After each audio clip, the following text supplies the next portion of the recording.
Hi guys, what's up? Have a nice day again. So andito ako sa aming munting garden na naman, kasama ko ang aking partner in crime and my best enemy. Haha. Kami ay magdilinis sa kanyang garden para ihanda sa darating na ulan, kung may darating na ulan. So medyo malapit nang lumubog ang araw, so pwede nang pumunta dito sa garden kasi sobrang init dito sa amin. Ito ay parang nakakalibre ka talaga ng alak kapag pupunta ka ng mga alas 10 hanggang alas 12 hanggang alas 2 talaga, kasi parang nasa 99 degrees Celsius yung init. Mahihilo ka bigla doon sa gitna ng garden mo kung ikaw ay nandun, kasi sobra talaga yung init. Iba na talaga noon at saka ngayon, parang siya iba na. Joke lang. So ayan, tulungan ko siya para malinisan ang kanyang garden, and syempre para ready to plant na lahat ng gustong itanim. So ayan, kundi tulong. O tignan nyo, wala pang sweater kasi nga walang masyadong init, kasi malapit nang lumubog pala yung araw dyan. So ayan, tulong guys para mabilis ang trabaho. So itong palang garden na to is kung naalala niyo yung mga yung vlog ko noon tungkol sa sa kalabasa, dito yung pinagkuhanan namin ng kalabasa. So yan, nalinisan na. So ang ipapalit naman namin is ibang produkto naman ang itatanim namin ngayon. So dahil parang ilang weeks na walang ulan, so walang masyadong nagtatrabaho pag ganitong sobrang init talaga ng panahon, kasi nakakatunaw talaga siya. Sasakit talaga yung ulo mo pag kalagitnaan ng init, andun ka sa tsaka hindi ka pwedeng makapag-ready ng hindi ka, kapag nakapag-ready ka na ng tatamnan mo, is hindi ka basta-basta makapagtanim, kasi medyo poor tayo ng tubig dito so kailangan marami namang pagkuhanan ng tubig, pero hindi basta-basta. Iba kasi talaga yung natural na ulan na yun yung bibigay or magbubuhay doon sa sa itatanim natin dito, kaysa sa magdidilig ka. Mas maganda talaga na antayin mo yung ulan, kasi kulang pa rin, kahit madaming tubig dito is kulang pa rin yung hindi niya kayang supplyan. Kailangan i-reverse ganun, at saka syempre kung kukunti lang sana yung itatanim pwede, pero yan is malawak kasi yung itatanim. So sana kahit papaano, kahit minsan hindi tumatama sa presyo, basta ang importante is ilalabas niya yung puhunan natin sa pagtatanim. So ganito talaga yung buhay dito sa probinsya. Kung wala kang sipag, wala kang tiyaga, walang nilaga, walang mangyayari sa buhay. So yan, tulong-tulong. So kung nakikita nyo, so ayan na yung itutuloy ka pa doon sa taas niya. So maraming malawak yan. Meron pa din sa kabila niya, pero iba naman ang itatanim. So ang sabi ng partner ko, sabi niya itatanim namin dyan is pipino daw, tsaka kamatis at tsaka sili. So malawak naman tong bangkag, so pwedeng hati-hati.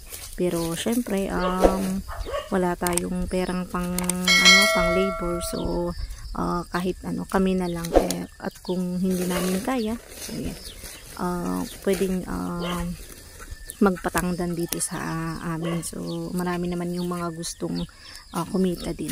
So ayan, parang easy lang si girl. Uy, parang easy lang yung ginagawa. Yan, parang hindi kasi kayo naniniwala na kayang trabahuin Sipek yan girl, sipek yan guys. So yan, ganyan siya magtrabaho pag sinapian ng sipag. So ayan, marami siyang mga uy, ang lakas naman. So tayo ay magpapatuloy sa ating ginagawa. Lipat naman tayo dito sa kabila, kasi madami pa. So yan is naararo na yan. So parang ipapataas lang natin yung lupa para lagyan nga ng fertilizer na yung tinatawag naming lugit, yung pupo ng manok na nanggaling sa poultry, para yun is parang pangpataba ng lupa, para na makakatulong na magbigay sustansya doon sa itatanim natin. So pagkatapos niyan, pag wala pang ulan, didiligin namin yan para yung nailagay na fertilizer is parang maging lupa na siya. parang maidagdag dun sa lupa at maging magsusupply ng fertilizer, pero mag-aabono pa rin tayo dyan kapag tayo ay magtatanim. Kung wala tayong maantay na ulan, syempre kailangan diligin yan, at kung wala talagang ulan, pag itinanim, syempre sipagan at saka tiyagain na magdilig, kasi yun naman talaga ang yun naman talaga para makapagtanim, para sana makalusot sa presyo naman. So ayan, magpapatuloy tayo sa parang cultivate ba tawag dyan. So i-cultivate natin yung lupa para maayos na tamnan. So yung isa naman nakasama ko, ng asawa ko, is andyan para maglagay naman ng lugit doon sa baba, yun sa naunang kinultivate ko. Tapos yan, tatabunan na naman mamaya para yun nga, may dagdag doon sa lupa. So, Siyempre, yan, kailangan nating magpahinga. Kasi makina nga umiinit. Tayo pa kaya? Tao pa kaya? Kailangan ng madaming tubig na inumin para laging hydrate. Para kahit pawisan ka ng 1 litro, mapapalitan ng 1 litro, 2 litro, 3 litro.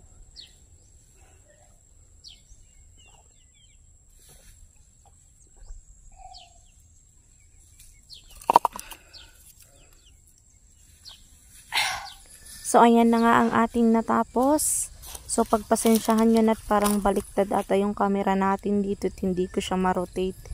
Pero yan, natabunan na yung mga ano. So yan ang hindi pa natapos. So yan yung nilalagay na sinasabi ko sa inyo na tinatawag nating lugit. Tinatawag naming lugit. So yan is galing nga naman sa poultry. Yan yung syempre, kapag nag-harvest na yung mga nagbebenta doon ng mga manukan, is yan yung mga pupo nila. So, dinadry nila. So, yan. May amoy yan, guys. Pero, syempre, ganyan talaga. Trabaho ng farmer. Hi! Ayan naman ang kanyang ginagawa. So, siya naman ang naglalagay ng mga lugit dyan sa mga may plat na kinultivate natin. So, tingnan natin yung kanyang ginagawa. So, yan is, kapag yung lugit is, parang yung maliliit. So, ginaganyan lang niya. Pero, pag malalaki naman, yun ang tinatawag namin na naburbur. So, pwedeng ganyan mo lang siya ilagay. Bechi ako maumela. So, yan, diba? Ang easy. Sobrang easy. Pero, pera yan na tinatangapon lang sa lupa. So, yan, nilalagay niya dun sa mga, Walang sinabi ang isang kaban. Fertilizer. So, yan yung sabi ko sa inyo. So, inaayos-ayos niya. Nahawak-hawakan niya. So, tignan nyo naman ang hirap ng isang naggagarden, isang farmer, diba? Tapos, kapag nagbebenta tayo, kinukuha lang ng maliit na halaga. So, yan nga pala yung ginagawa ko. So, yan yung kabuuan. So, diba, ang ganda-ganda ng view. So, may kainyugan pala kami dyan. So, yan. Sige lang, sipag-sipag lang para sa ekonomiya. Pag may sipag, may nilaga. So, hindi ako palaging pumupunta dyan. Pero, malapit lang dyan ang bahay namin. Malapit lang dito din lang sa tabi lang ng bahay. So, yan naman yung kainyugan. So, may kulungan kami dun pero hindi nyo yata makikita dito. Kasi, so yan naman siya dun sa likod. Tumutulong sa akin kasi may mga hindi ko kaya. So, siya yung gagawa. O, diba? That's my boy. Ay, ang bilis naman natin dyan. O, diba? Saglit lang andyan na tayo sa taas. Parang may inspirasyon to sa kanyang ginagawa. Ay! Parang gustong pumayat. Parang gustong hingalin talaga ng sobra-sobra. Kasi tignan mo naman, ang bilis-bilis niyan. Andyan na siya sa kataas-taasan. Syempre gusto ko kayong iikot. So yan yung background ng ating mountain garden at saka itong bangkag na to. So, yan area is kainyugan natin. May rambutan. Oh, ang ganda ng panahon. Oh, diba? Ang ganda-ganda ng tanawin na parang kapag nandun guys, pag titignan mo is parang walang problema. So, yan naman yung hindi pa nakahanda. So, ihahanda pa rin natin yan. Tatamnan natin ng mga kahit anong produkto na pwedeng maibenta. So yan, balik tayo dito. So yan. Aba syempre tayo ay magpapatuloy sa ating ginagawa kasi hindi pa tapos yan. May mga may mga tuloy pa yan. Meron pa dun sa likod ko. So yan yung isang aso namin na sunod ng sunod. Kahit saan ka pupunta, sunod ng sunod. Huwag may narinig yan na pinggan na mag-aalatong. Yan, dyan na yan kasi laging nagugutom. Pero hindi naman lumalaki. Sige lang, trabaho lang girl. So, ayan, para may matapos tayo. Ilang plat na lang yung natira pala dyan para matapos. So, ayan guys. So, dito sa probinsya, simple lang yung buhay. Kung talagang pipiliin natin na mamuhay ng tahimik, walang masyadong maingay. Pero, syempre, lahat ng bagay nagbabago nga naman dito. So, syempre, minsan kailangan nating makipaghalubilo. Pero, babalik at babalik pa rin tayo sa ating pinanggalingan. So, ayan, ganyan lang ang buhay. Kung matyaga ka, pag masipag ka, mabilis lang kumita ng pera, ganon. Pero depende rin lang naman kung saan ka magsisimula, kung may puhunan ka ba o wala, kung mangungutang ka ng puhunan. Tapos minsan kasi ang problema sa aming mga farmers, kapag hindi ka talaga tatama sa presyo, yun yung problema. Or kahit tatama ka sa presyo, kung hindi naman tatama yung tinanim mo, so nakasalalay lang talaga sa produkto at sa presyo lahat ng ginagawa. At syempre sa panahon, minsan kasi kapag sobrang maulan, pag sobrang mainit, El Nino at saka La Nina, yun yung isa sa mga problema, yung weather. Kasi minsan, isa yun sa isang dahilan na nakapagsisira sa mga tanim. So, syempre napagod ang Inday. So, magpahinga naman tayo. So, ang iniisip ko pala dyan is, wala palang, silbi ang ganda kung hindi ka masipag. Ang tunay pala na maganda is, yung masipag ka.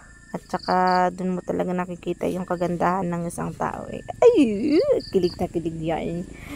So, ayan. So, papogi pa yan, no? Parang wala lang. I-video naman natin yung kasama ko. So, sige lang. Dapat naka-face mask ka para hindi mo naaamoy yung ginagawa mo. Kawawa ka naman dyan.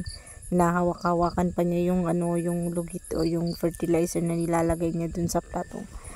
Ay, kawawa kang Eddie. So, ayan pala yung aso namin na mga sulping. Laging sumasama sa kahit saan kami magpunta. Sa yun pa yung isa. Ang tawag din si Boy at saka si Tots. Tots Carlos. Boy! Boy!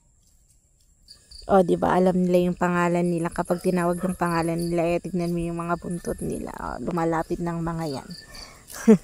So, ganyan. Yan, yung view ulit. Ang ganda talaga ng view. Parang walang problema. Ganyan yung sa langit. So, doggy. Ayan naman si paring Benny. Siya ay nagwawayway ng kanyang nuwang. Uuwi na siya.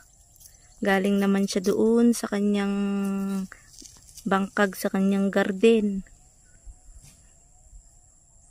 Ayan na, nalalapok na. Ang sarap. So, ang sarap magtrabaho pag ganitong wala yung araw. Para at least may hangin. At saka kahit hindi na tayo mag-sweater para hindi dagdag init. At saka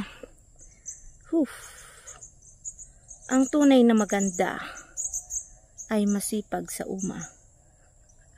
Parang joke lang yun parang ngayon lang ata So guys, bago ang lahat, gusto ko munang i-shout out yung mga new subscribers ko dito sa YouTube. Sina Ian Fabian, Al Ryan Sampiano, Martin Polido, Yet TV, Raymond Season, and Charis Joy Galito. So maraming salamat po sa inyo. Yung mga ibang hindi pa po na-mention, pa-comment lang po yung mga gustong magpa-shout out dito sa comment section po. And isa-shout out ko po kayo sa next vlog natin.